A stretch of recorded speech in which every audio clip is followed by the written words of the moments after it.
back to the most professional sports channel on YouTube. Welcome back to Football Chair Sports. I'm your host, Zach Zuckerberg Burkle, here with my host today, Aaron. Go and say hi, Aaron. Hi. All right, please make sure to like and subscribe if you enjoy our content. Other than that, let's go ahead and get into it. So, in this video, we'll be celebrating the birth of a dynasty in which the Kansas City Chiefs have just won their third Super Bowl in the last 5 years under Patrick Mahomes, Andy Reid, Travis Kelce, and Chris Jones. The Fab Four, you may call them. I'm gonna start calling them that. That's. I'm coining it right now. They're the Fab Four. I know there was the Fab Five. This is better. This is better. Um, but Fantastic Four.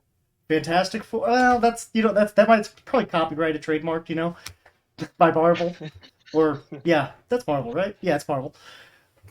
But we're not talking about comics here. So get your head straight. Let's celebrate. I mean, Pat Mahomes is straight out of a comic book. He is. He is a superhero, that's for sure. But what were your opinions of what we just witnessed? Was this possibly Mahomes' greatest Super Bowl victory to this point? In terms of his individual performance, probably not. But in terms of, the supporting cast that he kind of had around him, it was definitely sort of an uphill battle, especially from what we saw, about midway through the season. Yeah. You mentioned his individual performance wasn't probably his best, and I originally had thought the same, and then I kind of went back and looked a little bit, and I think maybe statistically it may have been, honestly, because he had almost 400 total yards. I don't think he's ever had that many yards in a Super Bowl to this point. He only had 2 touchdowns, which he may or may not have surpassed in the past in the Super Bowl. And then it was the first one he'd won in overtime. Uh, he looked very Brady-esque down the stretch. I like the first thing that went through my head whenever they converted on 4th and 1 on that drive in overtime was like in a different way because he did it by scrambling. But I was like, just like Brady, man, he's gonna find a way to win this game. Holy shit! Just like Brady, he's gonna find a way to march this team down and not just tie it up with a field goal, but find a way to get into the end zone and end the game right then and there. And that's exactly what he did. Marched his team down the field. That drive, the game-winning drive, was basically all him. Outside like the first few plays where they tried to get Pacheco going a little bit, um, everything after that was pretty much Patrick Mahomes. Got down to 4th and 1, Patrick Mahomes scrambled for the first down. After that, it was, I think the Kelce where he like, if that was the one, if this is the drive I'm thinking of, Kelce like ran the fastest Kelce's ran in like 7 years, like no bullshitting. Like that was apparently like a legitimately researched statistic that Kelce on his catch and run, that big catch and run that basically won the game, it was the fastest he had moved in like 7 years. You're Or talking about the little underneath route? yeah, was that to tie the game maybe? That was the one at the end of the fourth quarter, yeah. Okay, that was to tie. Regardless, it's the reason we were in the game. Because if he doesn't get that catch and run to that point in the field, I don't know if I don't feel as confident at least. Even though Butker is amazing, with all that pressure on him, he's probably gonna make it, but you're not as sure as you are when it's inside the 15. Um, so that basically sealed it up that we were going into overtime. And then on top of that, Chris Jones coming through when it matters too. That big pressure on Brock Purdy to force him to kick the field goal at the end of the game.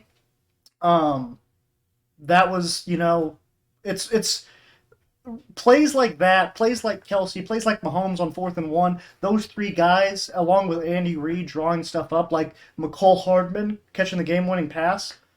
Those 4 guys who've been here for all 3 Super Bowls, without any of those 4, I don't know if we win. Definitely not all 3. I don't know if we win this one, for instance. I don't know if we win last year's, for instance. And then the 49ers was also, because it was a come-behind victory, I don't know if we win that one. So I think, if anything, this kind of makes me want to re-sign Chris Jones this offseason, which we'll talk about that in a later video.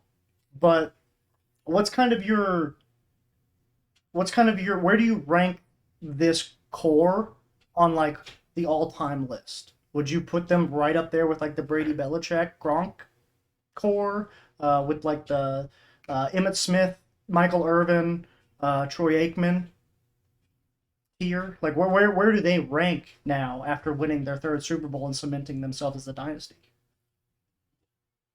I mean, I think it's without a doubt the duo of, or I guess you could say trio kind of with Reed, Mahomes, and Kelsey. That's one of the greatest offensive, groups that has ever done it. I mean, the statistics don't lie. Then you throw Chris Jones in there, who's one of the most disruptive D tackles of our generation. That's just puts this whole group on another level. Then you mix in, like Nick Bolton and Willie Gay and Drew Tranquil, who had really good seasons. Chanel did a really good job in stopping the run game in this Super Bowl. Um, then the DBs, Reed, McDuffie, and Snead, they all played, lights out for the entire season. So it's a very solid group altogether. In the core, it's been the same for a long time, and I think it's probably one of the main reasons that we've got these other two Super Bowls. Yeah, yeah. And then you mentioned the defense. The defense really showed out this game. Without them playing like they did, I don't even know if the offense has a chance to win it down the stretch. Um, McDuffie, you could argue should have won Super Bowl MVP with at least two, if not three, of the biggest pass breakups of the entire game, including one where he blitzed Brock Purdy on a third down. Where if they convert that pass, it's probably ball game. That's a ball game. Yeah, Chiefs probably lose because the Niners can run out the clock and then kick a field goal and then it's over. Mahomes has no time left. Um, Another thing which I think went underrated. This next thing I'm going to talk about, I think went really underrated because I didn't even realize that the defense had done this well against the run. Than what they like. You look at I saw this tweet by Warren Sharp. He said that McCaffrey averaged I think 3.6 yards. 3.6. Yeah, 3.6 yards per carry. Which with a guy like him, that's all. I mean, that's about as good as you can hope. Keeping him under four is incredible against Christian McCaffrey. So, um, Mike Pennell Jr., unsung hero of the game. He was really a big part in standing up that offensive line and limiting that point of attack for that offense. which was huge because we were missing obviously Derek Nottie like the majority of the season, I believe. But also we just lost our other D tackle last round against the Ravens. Is it Uzama? Was that his name? I can't remember his freaking how to pronounce his name. But Oh, yeah, whoever the other D tackle no, it's was not Uzama. was Oh, out. I'm blanking on it. Which we had like I guess the backup for him was like a first round rookie. Was that right? The guy with two last names hyphenated. I thought I. Enrique Uzama is the rookie. Yeah, Charles Oh, okay. Omenihu. Charles Omenihu. Yeah, yeah, yeah. Uzama took over for Omenihu. That's what it was. Hmm. Um, but yeah, with Omenihu out as well as Nadi. I mean, Omenihu's had a great season, especially in the playoffs.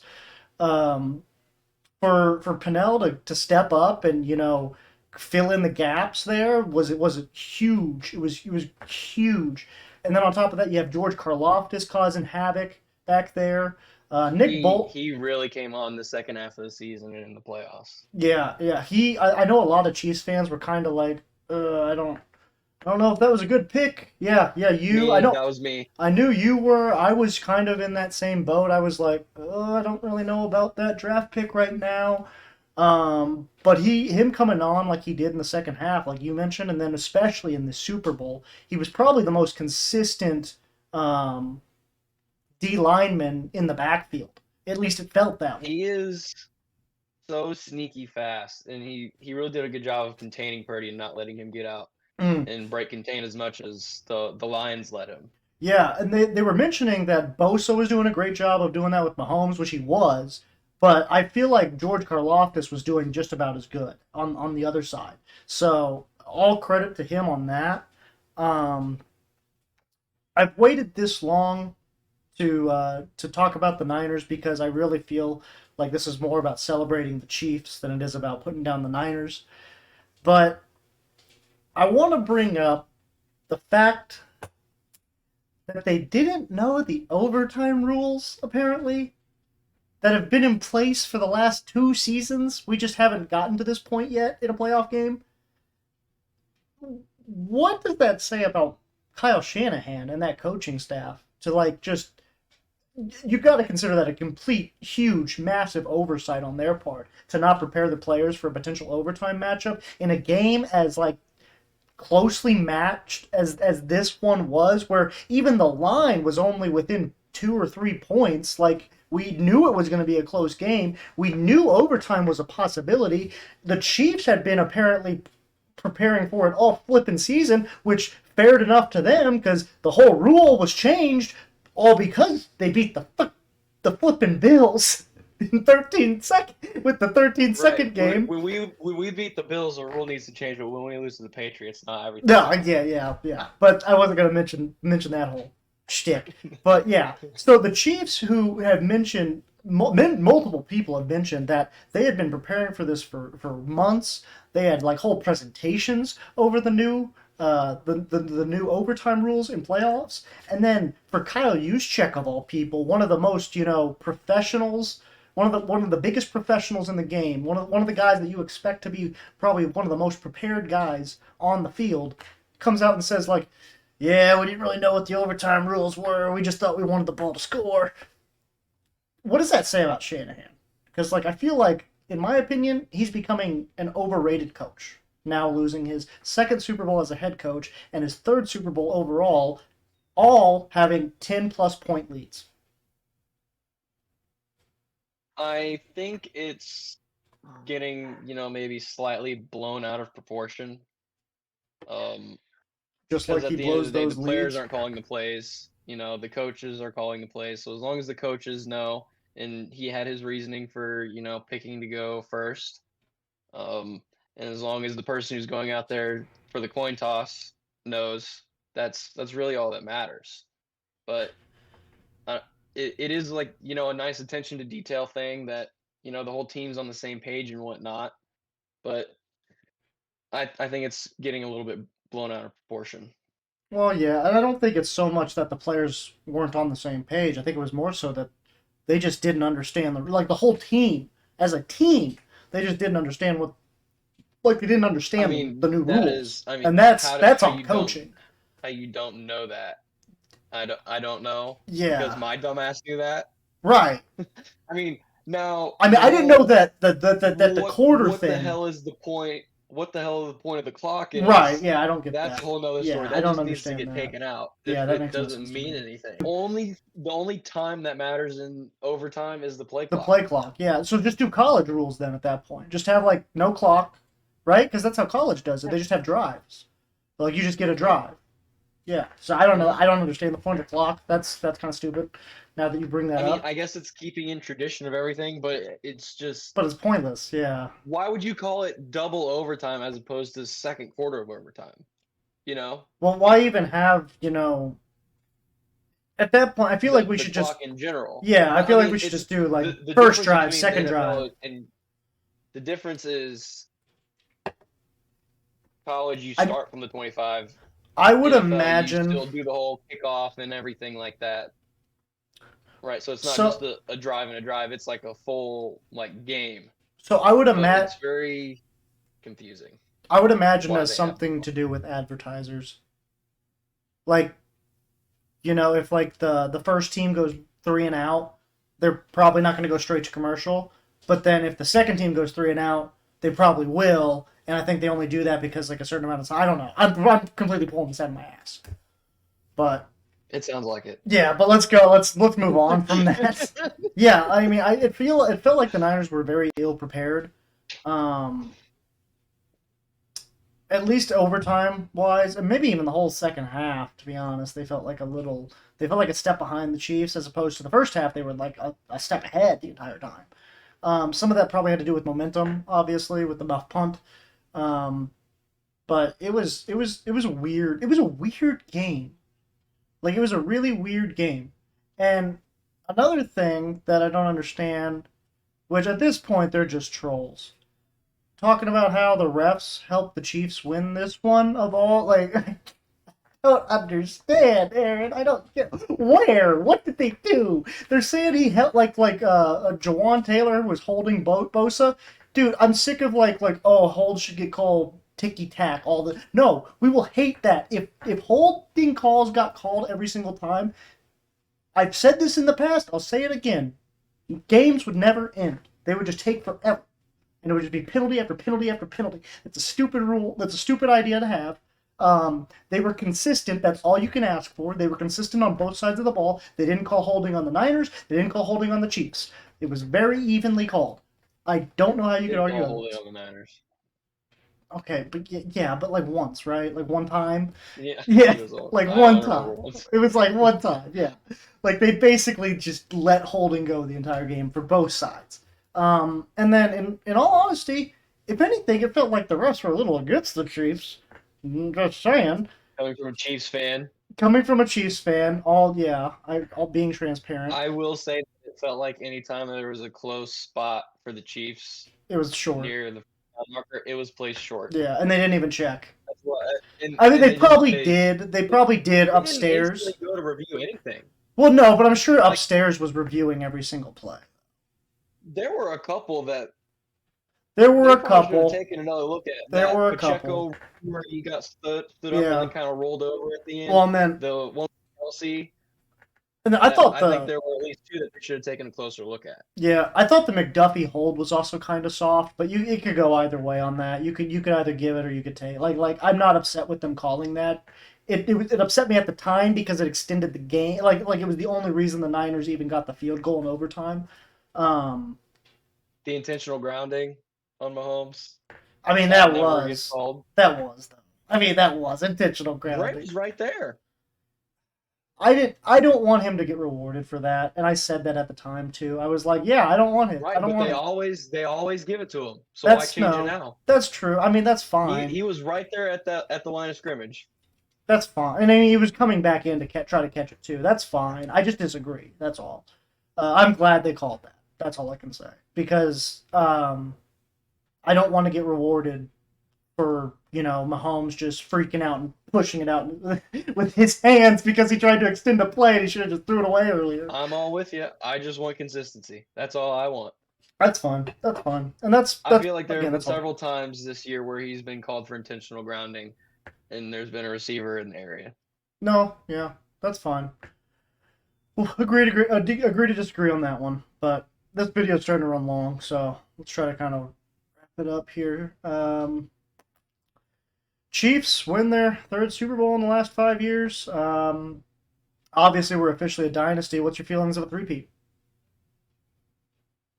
I think we've got some moves to make in the offseason, but as long as you got Reed, Mahomes, and Kelsey, then obviously there's always a chance.